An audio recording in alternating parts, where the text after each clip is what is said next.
Shalom Bapak Ibu yang terkasih di dalam Tuhan Yesus Kristus. Selamat datang dalam program Morning Call GPIB. Saya Pendeta Anitia Adriana Talakua Saragi, Ketua Majelis Jemaat GPIB Sion Nusantara. Sebelum kita membaca serta merenungkan firman Tuhan, marilah kita bersatu di dalam doa. Kita berdoa. Kebaikan Tuhan, kami telah bangun dalam keadaan sehat dan tidak kurang suatu apapun. Kami masih dapat menikmati nafas kehidupan yang Engkau selalu berikan di dalam kehidupan kami. Dan sebentar lagi kami anak-anak-Mu akan membaca dan merenungkan firman Tuhan. Kiranya Engkau memberkati hati dan pikiran kami, sehingga kami dimampukan oleh kuasa Roh Kudus untuk dapat melakukannya di dalam kehidupan kami sehari-hari. Hanya di dalam nama Tuhan Yesus Kristus, kami anak-anak-Mu telah siap untuk membaca, merenungkan, serta melakukan firman Tuhan. Amin. Bapak Ibu Saudara yang terkasih, kita akan membaca firman Tuhan yang terambil dari Yesaya 52, ayatnya yang ke-13 sampai ke-15.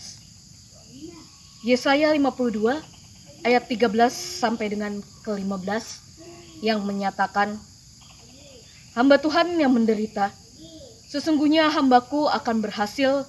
Ia akan ditinggikan, disanjung, dan dimuliakan. Seperti banyak orang akan tertegun melihat dia. Begitu buruk rupanya, bukan seperti manusia lagi, dan tampaknya bukan seperti anak manusia lagi. Demikianlah ia akan membuat tercengang banyak bangsa.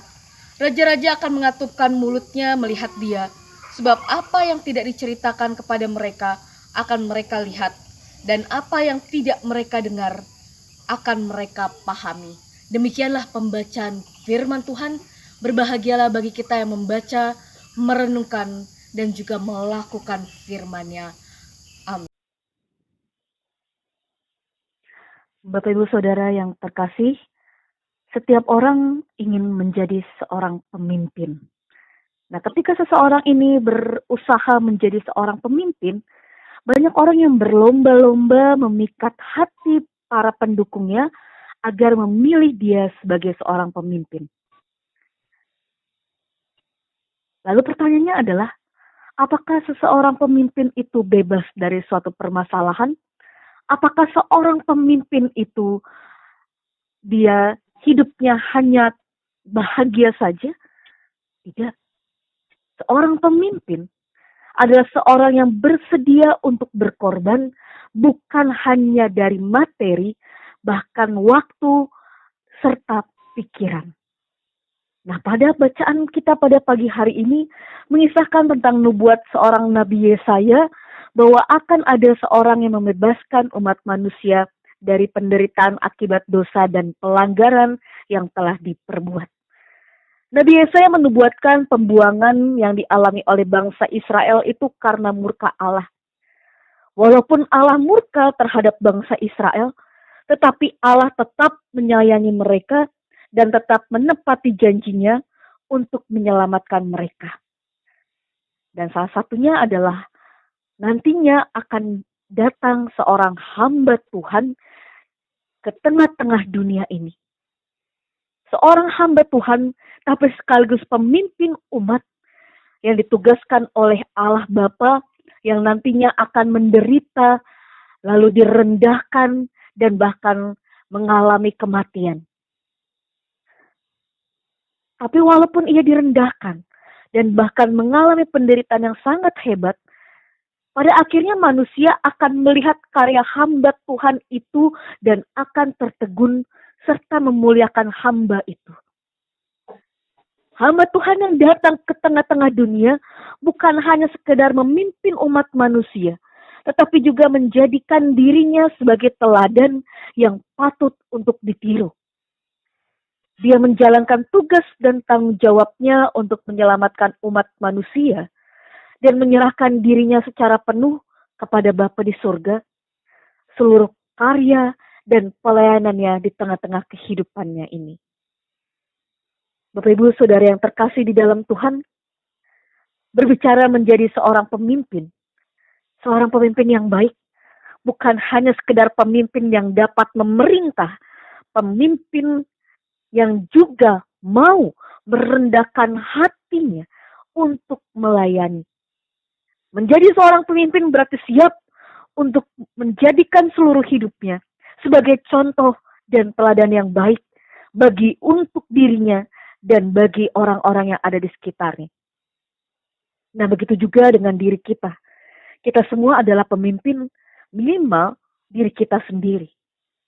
Kita dihadirkan oleh Allah di tengah-tengah dunia ini sesuai dan seturut dengan rencana Allah. Dan sebagai orang yang diutus oleh Allah, kita diminta untuk merendahkan hati dan pikiran kita agar dapat mengikuti setiap arahan yang berasal daripada Tuhan. Kita tidak akan mampu memimpin diri kita sendiri ataupun memimpin orang lain tanpa anugerah yang berasal daripada Allah. Dia menganugerahkan kita nafas, kehidupan, kemampuan. Dan dia juga yang akan memberikan kita kemampuan untuk menjadi pemimpin yang rendah hati, pemimpin yang bijaksana, dan pemimpin yang takut akan Tuhan. Dan kita sebagai manusia biasa harus menyadari bahwa diri kita penuh dengan keterbatasan. Tanpa pertolongan Allah, kita tidak akan mampu menjalani kehidupan yang penuh dengan lika-liku ini. Marilah tetap mengandalkan kekuatan yang berasal daripada Tuhan. Maka kita akan bisa menjadi pemimpin yang sejati. Dan buah dari kepemimpinan kita akan menjadi berkat, baik itu untuk diri kita sendiri, maupun juga orang-orang yang ada di sekitar kita. Tuhan memberkati kita. Amin. Oke, Kak. Bapak Ibu yang terkasih, marilah kita bersatu di dalam doa. Kita berdoa. Bapa yang Maha Kuasa, kami sadar sebagai seorang manusia, kami diutus dan ditugaskan oleh Allah di dalam kehidupan kami untuk mewujudkan rencana yang berasal daripada Tuhan. Biarlah dengan setiap keterbatasan kami sebagai manusia, kami dapat merendahkan hati dan pikiran kami untuk mau dibimbing kuasa Tuhan. Kami penuh dengan ketidakberdayaan. Tetapi ketika kami mengandalkan Tuhan, Engkau akan melayakkan kami, Engkau akan memampukan kami sehingga kami bisa menjadi pemimpin yang baik, pemimpin yang rendah hati, dan pemimpin yang bertanggung jawab. Ya Tuhan, kami menyerahkan pagi ini ke dalam tangan Tuhan. Tuhan yang menganugerahkan pagi hari, dan Tuhan juga yang akan menuntun setiap kami untuk melakukan aktivitas kami dan tugas dan tanggung jawab kami. Biarlah kami dapat melakukan semua yang telah Tuhan berikan kepada kami dengan penuh tanggung jawab dan juga mengandalkan Allah dan melakukan setiap sesuatunya dengan penuh rasa sukacita. Terima kasih Tuhan Yesus. Inilah doa kami yang kami alaskan hanya di dalam nama Tuhan Yesus Kristus. Kami telah berdoa dan mengucap syukur. Amin. Aktivitas yang dijalani pagi hari ini dan sampai sore hari ini. Tuhan memberkati kita semua.